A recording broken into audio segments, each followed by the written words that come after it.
welcome to Off the Shelf Reviews. I won't lie, this movie has dungeons in and dragons. And I'm Gary, and today we're going to review and discuss Dungeons and Dragons, which released in 2000.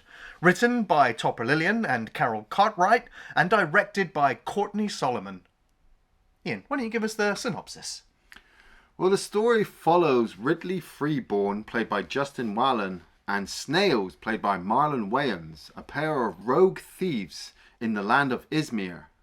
They have decided to break into the Mage's Tower to steal something, and while they're in there, they come across Damador, played by Bruce Payne, killing one of the elderly clerks and trying to steal a magical map. When the two thieves and another mage escape with the map, they must make their way across the land to find a magical scepter to take control of the dragons to defeat Profion, played by Jeremy Irons. You cannot be serious. I've never been so serious. Oh, please. This film, I think, had one of the most, if not the most, troubled pre-production I think I've ever come across while looking into a film. Like, more so than Alien 3. Right, you know, wow. Which is like one of the most famous troubled productions. Yeah. The director for this, he managed to purchase and acquire the rights back in 1990. Wow. And it took 10 years of a hell to get the funding and get the resources and to get somebody signed off on making this film. Yeah. And he managed to acquire the rights from TSR, who were the original founders, creators for, or owners of Dungeons and Dragons. Okay, yeah. And he managed to get the rights from them to make the movie. And then he went off and tried to get production going. Yeah. But then the owner of the company changed hands. Right, okay. To Lorraine Williams. Right. Who was then like, oh, actually, I don't know if I want this film now going ahead, but the contract's already been made. But I guess, you know, I'm now the boss. So when Courtney Solomon signed the rights to make the movie, he also gave TSR final sign-off on the script and on the director. Okay. So whenever he managed to secure a director, like James Cameron, like Rennie Harlan, and a couple of others, Lorraine just went, no. We don't want them. And it was either because of merchandise rights, because she wanted to have toys for Dungeons and Dragons, where the other directors were like, not really, and even Solomon was just like, no, that's not what Dungeons and Dragons is about. We're not making toys. We're not making a movie to sell toys. Yeah. And so there was all these complications and all these issues. And then Lorraine ended up getting fired, essentially, because TSR got sold to Wizards of the Coast. Right, yeah. And Wizards of the Coast were like, oh, right, we've now owned this company. What's going on? There's still a contract about making a movie somewhere that's still going ahead. But, well, we want to stop that from happening now because we own it. Yeah. And Solomon's like, look, I had this like for 10 years. Like, I'm trying to get this movie made. And we don't have the funding. And the new owners were like, well, it's our funding now. And so they were like, well, let's try and make a TV movie. Let's try and make a straight-to-DVD movie with the money we've got. And Wizards of the Coast were like, no, you can't do that. We're going to take you to court. Yeah. And so it was eventually settled that if they could turn a movie around in a matter of months, they would get it released. And then the Wizards of the Coast wouldn't touch them. So this film was heavily rushed. And it was also directed by someone who had never directed a movie, had no intention of directing the movie. And, well, it's now one of cinema's greatest failures. I mean, to be said that, it's actually an independent movie. At the time, it was like $30 to $45 million, which was the highest budgeted independent movie at the time. Yeah, I mean, there are many movies that we can talk about that were attempted to be made and never were. Yeah. This one at least was. Yeah. You know, so it's a success, I suppose, in some strange way.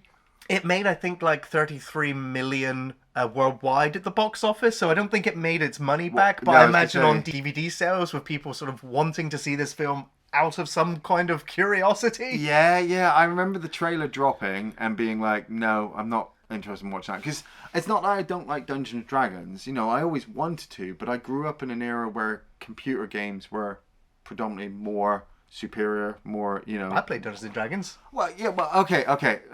Getting personal. I didn't have that many friends to sit around and fucking play Dungeons and Dragons with. It was me and my book, all right? And then, but at the same time, it's managed to get kind of like a resurgence, hasn't it? Because obviously Stranger Things has come along and it's like, oh, everybody in the 80s played Dungeons and Dragons. Fuck you, we didn't. You know, and then they've made the newest film with fucking Captain Kirk, you know, being a bard and all that. So it's like, it's still there in the background. But I remember this trailer dropping and thinking, no, that movie looks absolutely terrible. And then getting a copy of it on DVD and watching it and going, that was a big pile of fucking shit I'll never get back. And then Gary going, guess what? We got to review Dungeons and Dragons. And I'm like, oh, God. Yeah. Oh, God. I mean, this film hits you with its awfulness immediately. With one of the most hackneyed voiceovers and intros to the world like you'd ever see. The Empire of Izmir has long been a divided land.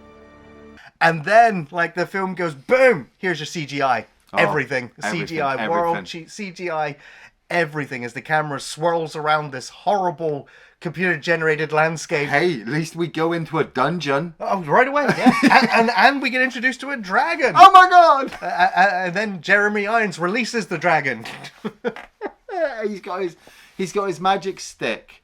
Because, to break it down for you, right?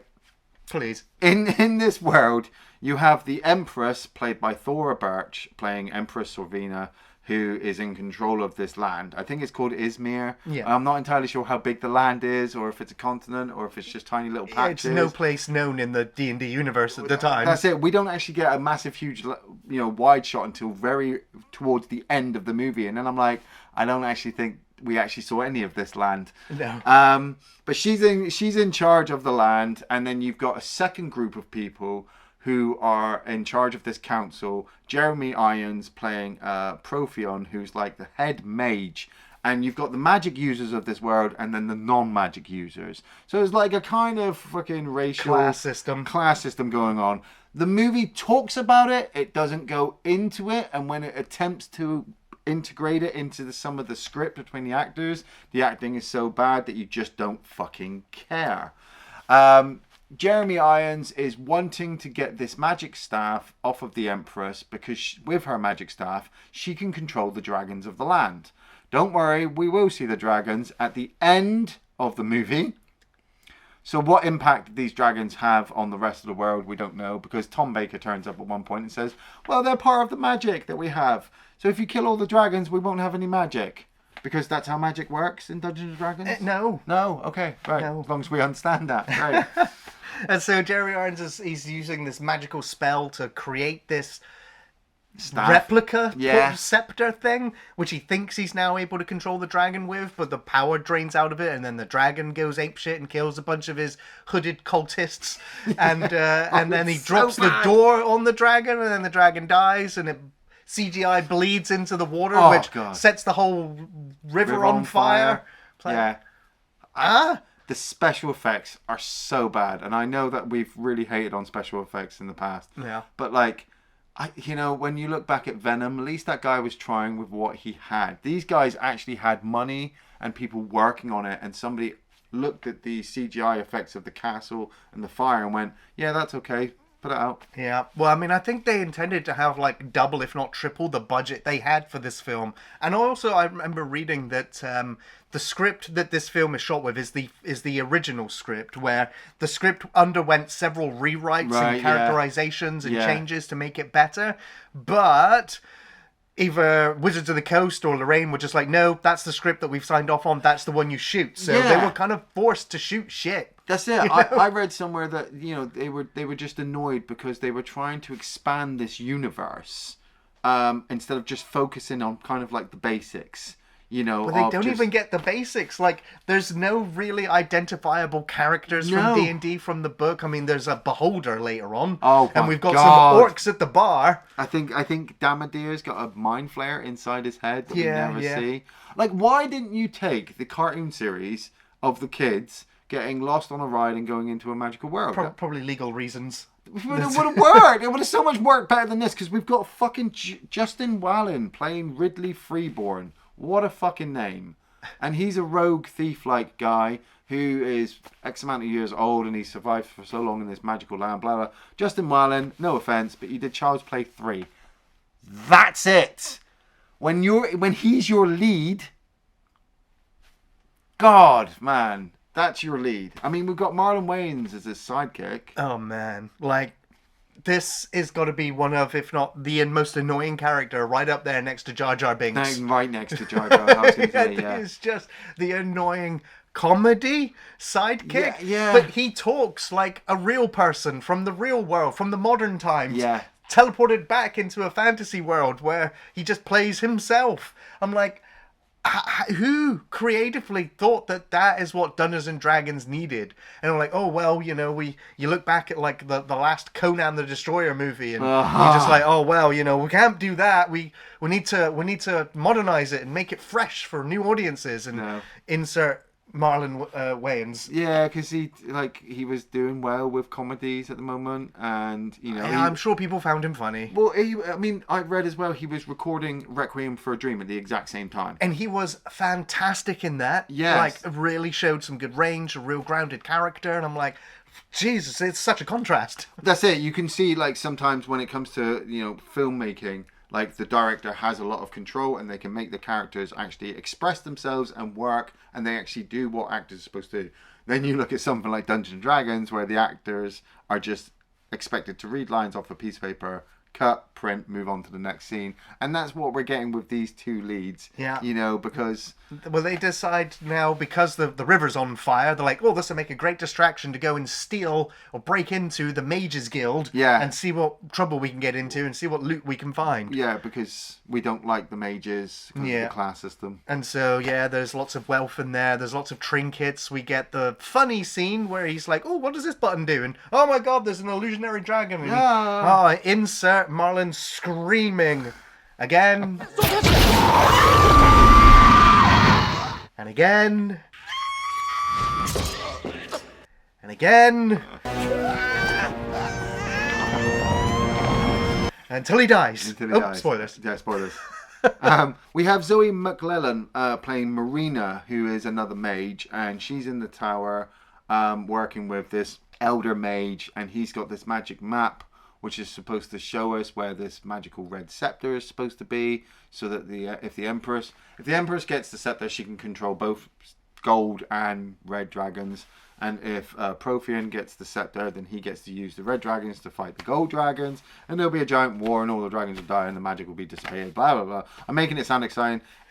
Are you? Not nowhere near, because Damadir, played by Bruce Payne, turns up in his plastic armor with his bad bald head and lipstick. You see that man coming. You see Bruce Payne turning up in your movie. Get out. Run. Turn it off.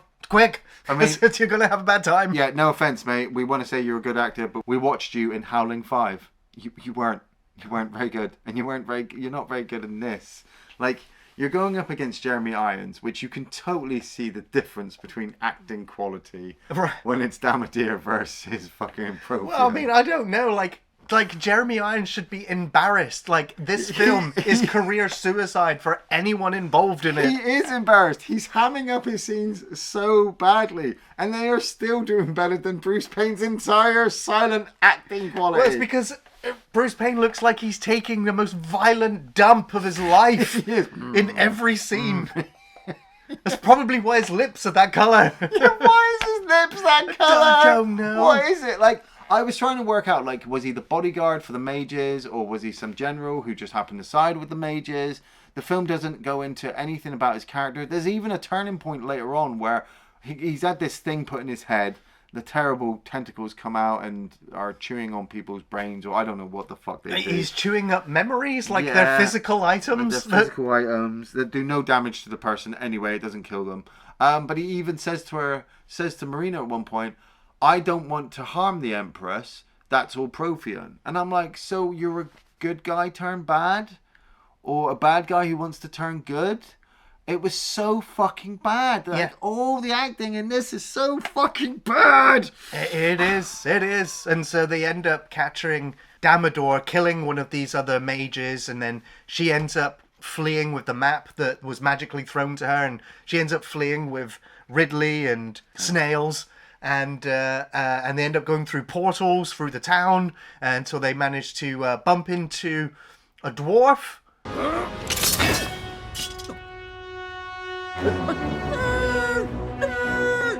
Yeah. who is just, I mean, oh my god, like he gets his helmet knocked off and he has this terrible reaction and goes in to fight them. I was like, this is parody. Like this is so comical. And I'm bad. like, god damn it, like when did this film come out?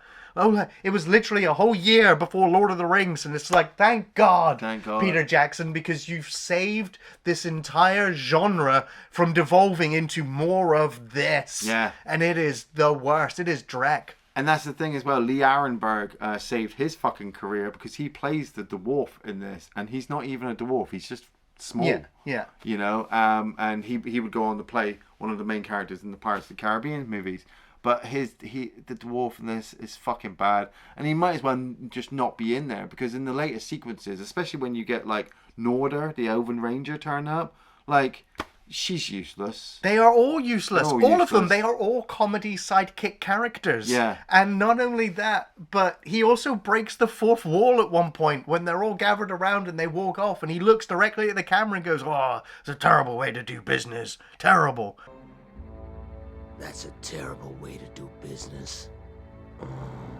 And he ups and walks off. And it's like, did they just break the They just fourth broke wall? the fourth Like, wall. was that the director talking? Like, was that his experience of making the movie? Like I want to talk about sequences that would happen like towards the end, but actually nothing major great actually happens. Story-wise, they end up getting that magical map, and then somehow going into it, having a conversation with some wraiths that we don't see.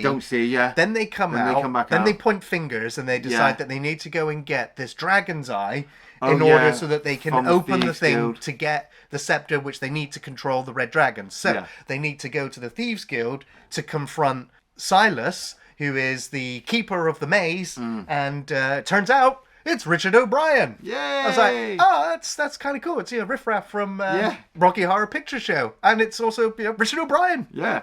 Crystal Maze. Though he's looking a little bit worse for wear at this point in 2000. I True, don't know if true. that's makeup and it's supposed to be his character just fucking living the life. He does look a fucking- little bit sickly, but Yeah. yeah.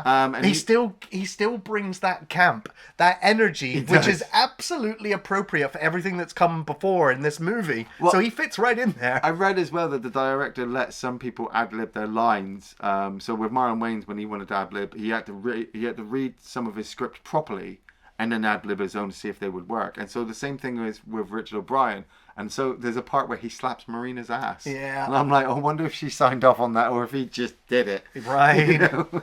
But he sets up Ridley and he's just like, yep, okay, we're going to send you into the maze. Now, there was this whole point as well where they sent Snails off on his own. I don't actually remember what they did with him because he just seemed to come back. Yeah, they just wanted him out of the movie for 5 minutes. Right, that's right, because Marlon Wayans was filming Requiem for a Dream at the exact same time that he was filming this. So he would fly from here back to America, film with Darren Aronofsky, and then fly all the way back, do his scenes here. Spoilers, he dies at one point, so he actually saves his career by going off somewhere else. off the ledge. But Ridley decides he's going to go into the fucking maze. Yeah, and I mean, it's not a maze. It's three tiny rooms. Tiny rooms, And yeah. the first one, he just kind of, he hits his sword into some of the stones. It sets off the fires, and then he hits the stone. He's like, "Oh, those are the safe ones. Yeah. I'll walk on those." Walk and on then those. the wall starts to close in behind him. Some of the tiles spin. I was like, "Okay, this is kind of cool. This is a cool sequence." But he manages to swing across the ledges. Yeah. The swinging blades to get past the next trap. And then he's in this room where he's got to put his hand in there to hit the button, but you've got all these spinning blades and wires and contraptions, and Yeah. so he just kind of breaks the mechanism and He just does. bypasses it. I was like, oh. It was really shit. It was. I was like, that was a bit of a letdown. I was hoping for something a little bit more elaborate, something where he might have had to use some intelligence. Yeah. But no, it's just kind of dexterity tests for the most part. Just rolling 20s It's all the just way all through. the way through.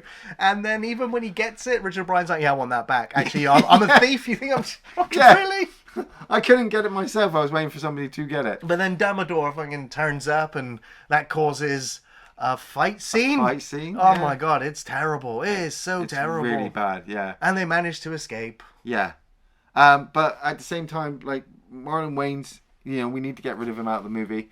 And so after Marina, like, I think Marina was captured first, wasn't she? And then Yeah. they've decided to break into his castle to get the crystal back, to get the map.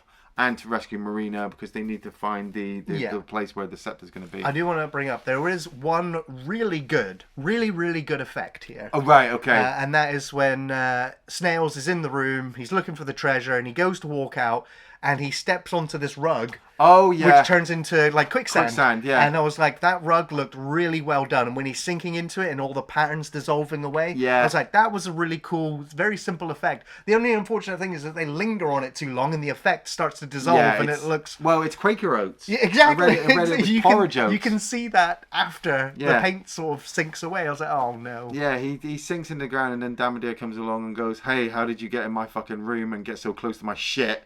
You know, and instead of just killing him, he just kind of chases him around the rest of the castle now. Yeah, now tonally, the film sort of takes this dark turn where it becomes like really serious as Snails decides not to run anymore and he pulls his little dagger and he's like, yeah, I'm going to fight you now. I'm going to fight you. Yeah, even Bruce Payne's like, this is pathetic. Yeah.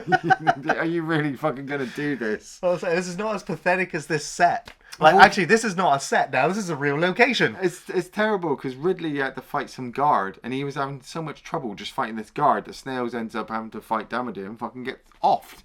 And then fucking Ridley's like, oh my god, you killed my friend, I'm so upset. It's time for some acting. Yeah. As they go to, I don't know, the Ewoks camp, yeah. you know, somewhere. And they have this dramatic moment where he's crying over his friend Snails and he's yelling at Marina that it's all her fault, it's all the mage's fault.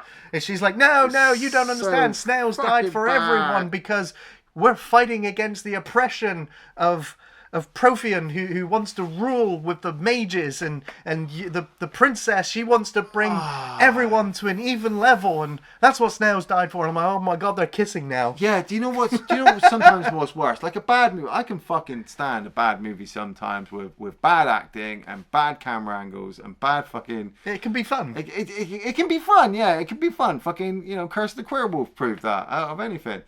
Dungeons and Dragons... No, just it's an example. Just sometimes it really doesn't work. And this fucking Ewok village bit where he's looking out at that terrible CGI painting drawing thing. Like, I was looking at it like, what the fuck is that shit? And then her fucking trying to talk to him because he's so upset because his buddy's been killed. I'm like, motherfucker, your buddy left you in a shitty movie and he went off and did a better movie himself. And you two have to try to show some fucking emotional connection now, which the movie is trying to force feed me, and I really don't fucking care. Well, don't forget, we've also got the really vulgar dwarf who's just like, oh, what you need is, you don't want an elf, they've got no meat on their bones. You need to find yourself a good 250-pound dwarf with hair on her chin that you can hold on to. And he starts running. I was like, what? What are you doing here? Please, Ridley. Help me show that we are not like they are. You gotta get yourself a nice 250-pound dwarf, huh? With hair on her chin you can hang on to. Yeah. I'm trying to remember. I think Damodar got hold of the scepter at this point. And then he gives it to him, doesn't he? Because he wants trying to save Snails and Marina. He's trying to save Marina. I think he's trading off from Marina because the dwarf and the elf have already been captured as well. That's right. He goes in and he gets the jewel and he actually gets the scepter out. Yeah, and he talks to the skeleton. He talks to the skeleton for a little bit, and the skeleton's just like, haha, yes, you have to be just worthy like me to weld it. And he's like, yeah, okay then. He just takes it. Takes like, oh, okay. And then when he finally gets outside, he comes across Damodar with Marina. And he has to give away the scepter. But Damodar makes his own portal and fucks off to go after Jeremy Irons. And Ridley's just so angry he chases after him into the portal. And Jeremy Irons at this point has started the war against the Emperor. I know, right? It's just out of nowhere. Army of dragons flying at the CGI city, breathing CGI fireballs, and there's CGI cannonballs, and then we cut to this tiny little lighthouse type set, you know, there's like 6 guards all standing around firing magic fireballs that all miss. I don't understand. I didn't think they could. I don't understand what the Mage's plan was here. Like, I understand the Empress has this army of dragons that she can use to destroy the Mages. There was no build up. It just happens. It just like it just is Well, happening. It was kind of built up with those shitty Phantom Menace type fucking Senate fucking emperors talking to the council kind of meetings. I'm not giving up my scepter. You can't take it from me. Yes, we can. Well, it's going to be war. Okay, it's at war. Here we go. And I'm just like, because Thor, I like Thora Birch. Yeah, she's yeah, alright. she's good. Not in this. Not in this. She just kind of points her plastic scepter. The worst thing is she's got that gold stuff on. Yeah. And the lighting on it it's so bad. Right, there's a sequence wrong. after all the dragons are attacking Prothean, and then she's like, "Oh, this is bad. I'll call back the dragons." Yeah. And then the next shot is like a wonky shot where we don't really see her on a dragon. No, but I she's- think it's trying to tell you she's she's riding riding a dragon. one, yeah. It's just so awful. It's so bad. Because then you see the shot of all the other dragons. It's like, have they all got riders on? No. Like, No. which one is she on? We don't see. We don't see. Because they all literally, copy and paste the gold dragons around. Yeah. Until Damadir gets his staff, and then he can bring all these red dragons in, and now we've got gold versus red dragons. Which, if I'm imagining, if they kill each other, is going to destroy the world as well, because the world's kept together by magic. Maybe. I think. But it doesn't matter because Ridley jumps through a portal, so Yeah. he just is there now. Yeah. Everyone else is distracted, and he manages to wrestle free the scepter from Prothean. Well, he has to fight Damadir first. True, yeah. Well, and he's so oh angry. man, the fight choreography's so bad. It's so bad. Ridley gets the snot kicked out of him until he does this jump up on the wall behind and stab you in the back, and typical, villain death. Well, I mean, Damadir had the mind flayer taken out of his mind, so I didn't know if he was like less powerful than what he was before. You think more so, regained? Yeah, like he's nothing like fucking the general from Willow. No. That guy is a fucking badass. Fucking Damadir is. It's Bruce Payne. It's Bruce Payne. So get rid of him. It's Bruce Payne. He gets killed and thrown off the fucking balcony and falls to his death. And then Ridley is trying to wrestle the scepter from Prothean. Prothean's like, ha ha ha! I'm all magic. You can't stop me. I've got this magic staff which just defeats all of your attacks against me. And like all the others turn up, don't they? One by one. Yeah. Like they turn up and he's just like, nope. Nope. I love the expression he gives to the dwarf when he flings the dwarf away. It's like of utter disgust. Like, ugh. And he mocks the elf and it's just like, oh my. And then while he's distracted, Ridley gets the scepter. He starts to try to take control of the dragons, but he can't. And then he destroys the crystal, which means that nobody can use the scepter now. But the Empress turns up. She's just there. Yeah, she's landed with her golden dragon, and Prothean tries to fight her, but she uses her scepter to control her golden dragon that comes along and eats Jeremy Irons. Yeah, but I mean, I gotta say, we also had quite a lot of Jeremy Irons' over-the-topness here, where he's just like, let the skies rain with their blood. Oh, it's so bad. You have the moment where he unleashes like his skeletal form that kind of jumps the back of Thora. Yeah, what was that? What was that? And then he gets eaten and the dragon flies off. And it's like, And the world, is happy.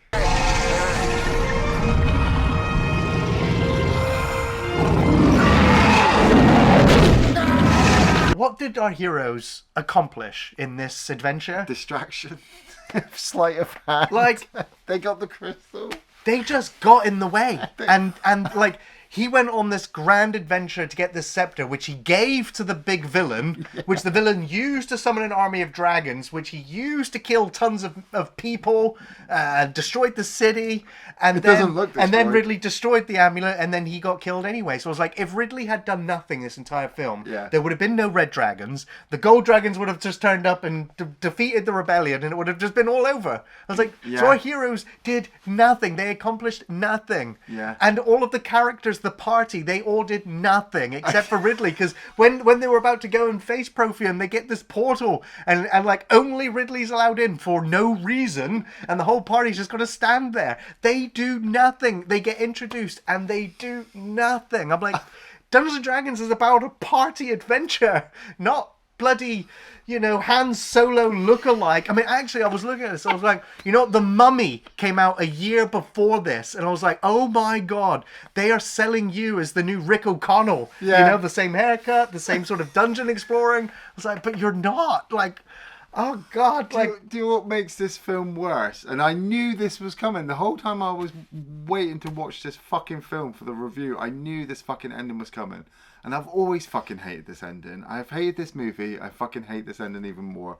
And fucking, the dragons are defeated, Prothean's defeated, the land goes back to peace or whatever. Thora Birch does this whole voiceover thing. We don't actually see her celebrate with people. Because you're all equal now. You're all okay? equal now. That's it. You're fine. And I said it, so it's true. And the crowd cheers, but we don't see them. And we get this panning shot of the cemetery, and there's fucking Ridley, Justin Whalin, stood in this terrible leather jacket because it's an upgrade, because he's the hero now. And he stood over Snails' fucking grave, and the whole party's there. And he puts the crystal, the eye of the dragon, I think it is, onto the fucking grave. And something happens. Something happens where magic goes into the crystal and the elf kind of hints that Snails is still alive and that Ridley should go and find him and that they'll all help him. And then the movie ends. Well, they all turn into magic into the crystal and they all fly off. It's fucking bullshit. It's fucking bullshit because you've just ruined Snails' death to say we're going to make a sequel. But you're not. Well, they are. No, none of these are returning. No, they never did. It's fucking 23 years since this movie was made. They're not fucking making it, dude. But they did. They did make a sequel, and Bruce Payne was the only one who returned. Oh my God. He died. And then we finally get the latest remake that pretends that none of the other movies ever existed. I pretend that this movie never existed. Yeah, I'd like to go back to that too. But first, Ian, you need to tell me what were your favourite or memorable scenes from Dungeons and Dragons. My most memorable scene from this entire movie was when I picked up my remote control and went off. Yeah.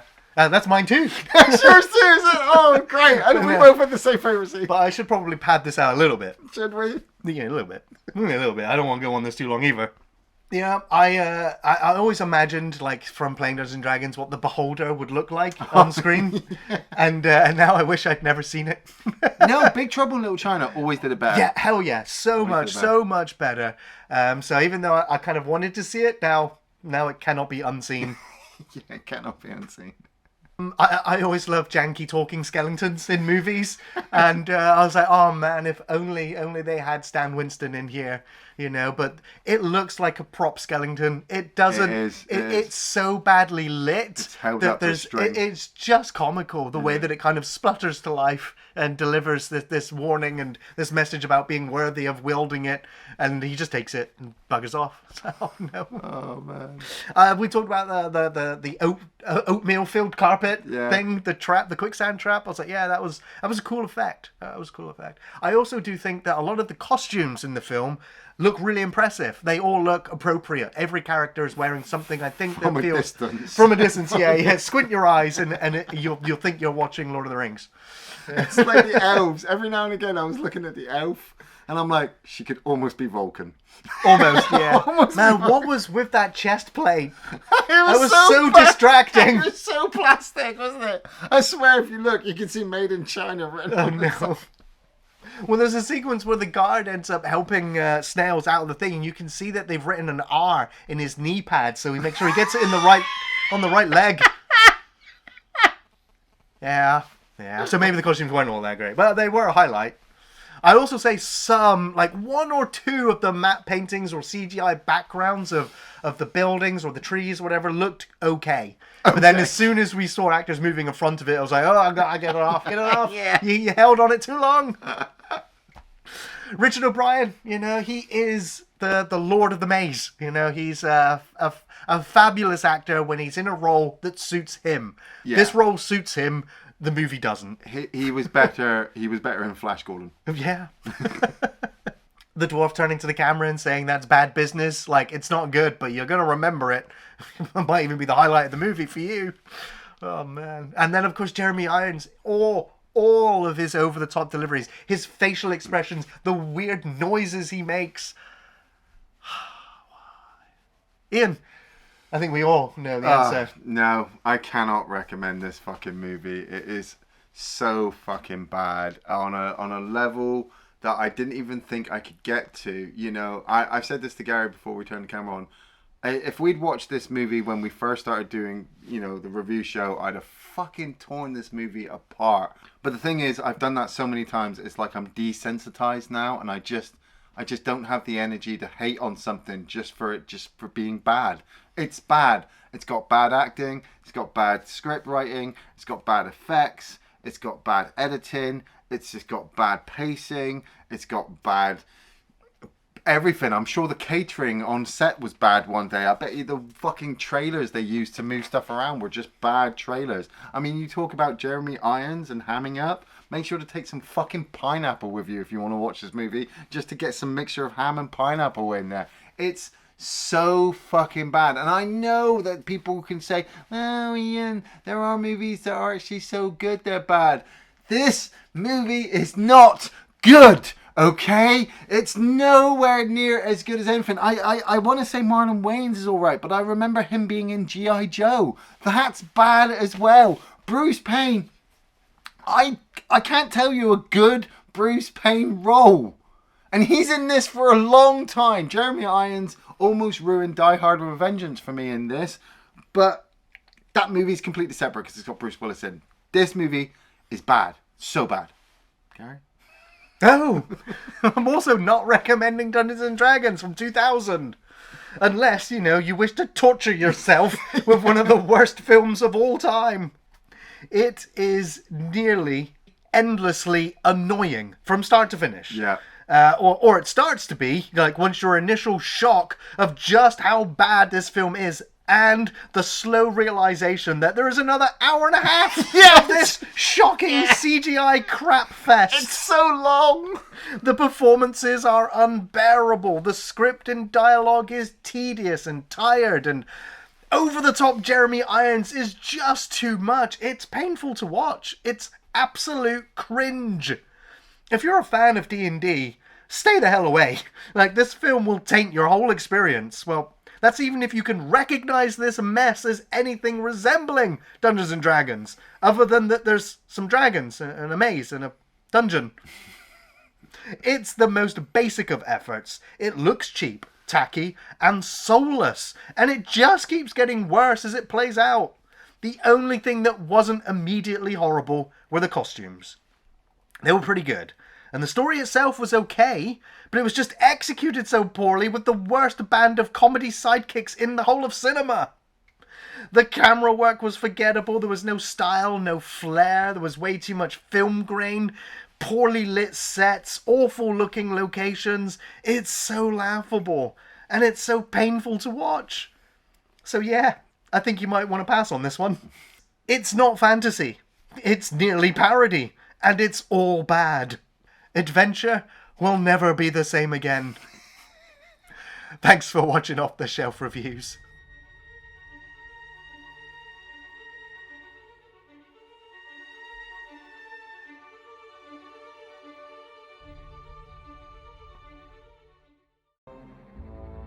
That's a terrible way to do business.